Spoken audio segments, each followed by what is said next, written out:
ಎಲ್ರಿಗೂ ನಮಸ್ಕಾರ. ನಾವು ಈ ದಿನ ಸಮಾನ ಮುದ್ರೆ ಬಗ್ಗೆ ತಿಳ್ಕೊಳ್ಳೋಣ. ಸಮಾನ ಮುದ್ರೆನ ಸುಕರಿ ಮುದ್ರೆ ಅಂತಾನೂ ಸಹ ಕರೀತಾರೆ. ಮೊದಲು ನಾವು ತಿಳ್ಕೋಬೇಕಾಗಿರೋದು ಏನಂತಂದ್ರೆ, ಮುದ್ರೆಗಳನ್ನು ಮಾಡಲು ಯಾವುದೇ ರೀತಿಯ ಕಟ್ಟುನಿಟ್ಟುಗಳಿಲ್ಲ.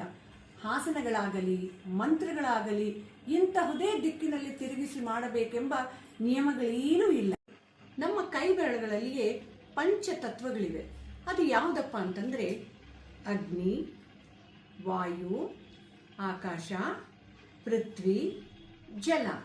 ಈ 4 ಬೆರಳುಗಳನ್ನು ಮಡಿಸಿ ಹೆಬ್ಬೆರಳಿನ ತುದಿಗೆ ತಾಗಿಸಿದಾಗ ಸಮಾನ ಮುದ್ರೆಯಾಗುತ್ತದೆ.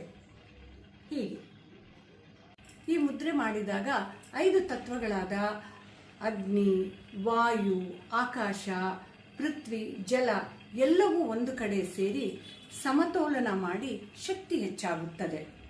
ಇದರಿಂದ ಏನು ಉಪಯೋಗ ಅಂತಂದ್ರೆ, ತಲೆನೋವು, ಮೈಗ್ರೇನ್, BP ಅಂತಹ ಕಾಯಿಲೆಗಳು ದೂರವಾಗುತ್ತದೆ. ಸರಿನಾ?